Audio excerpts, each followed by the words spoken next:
மற்றொரு அண்மை செய்தி. தூத்துக்குடி மாவட்டம் விளாத்திக்குளம் அரசு பள்ளியில் மாணவிகளுக்கு பாலியல் தொல்லை என புகாரானது அளிக்கப்பட்டிருக்கிறது. தூத்துக்குடி மாவட்டம் விளாத்திக்குளம் அரசு பள்ளியில் மாணவிகளுக்கு பாலியல் தொல்லை என புகார் அளிக்கப்பட்டிருக்கிறது. அது குறித்த ஒரு அண்மை செய்தியை தற்போது பார்த்து வருகிறோம். மேலும் விவரங்களோடு இணைகிறார் செய்தியாளர் ராமமூர்த்தி. வணக்கம் ராமமூர்த்தி, விவரங்கள். வணக்கம். தூத்துக்குடி மாவட்டம் விளாத்திக்குளத்தைச் சேர்ந்த கற்பையா என்பவரது மகன் தியாகராஜன் என்ற ஹென்றி புதூரில் உள்ள அரசு மேல்நிலைப் பள்ளியில் தற்போது இயற்பியல் ஆசிரியராக பணிபுரிந்து வருகிறார். 13/10/2020 அன்று வேளாண்மை மாணவிகளை பள்ளியில் இருந்து புதூர் அருகே உள்ள சனுமாரெட்டி பகுதிக்கு புள்ளியியல் வேளாண்மை பயிற்சிக்காக அழைத்து சென்றுள்ளனர்.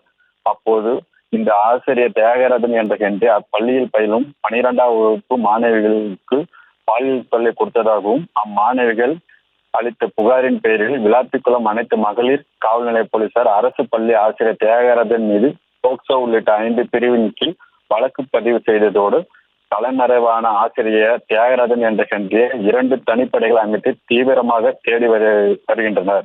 அது மட்டுமின்றி பாதிக்கப்பட்ட மாணவிகள் அளித்த புகாரை அலட்சியப்படுத்திய புதூர் அரசு மேல்நிலைப் பள்ளியின் பெண் தலைமை ஆசிரியர் அன்னை சீபா பிளவர் லைட் மீது ஒரு வழக்கு பதிவு செய்துள்ளனர்.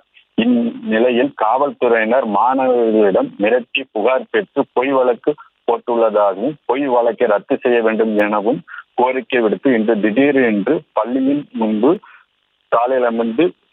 திடீரென்று சாலை மறியலில் ஈடுபட்டனர். அப்போது பள்ளியின் ஆசிரியர் பேச்சுவார்த்தையின் பின்பு மாணவிகள் பள்ளிக்கு சென்றனர்.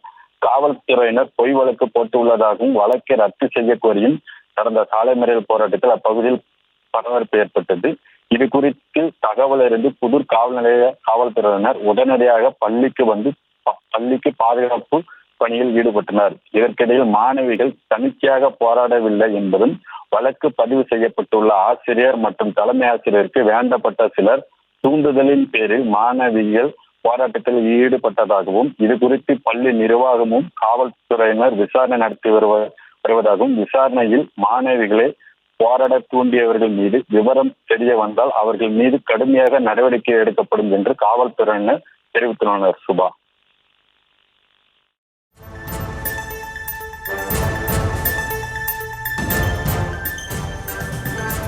விவரங்களுக்கு நன்றி ராமமூர்த்தி.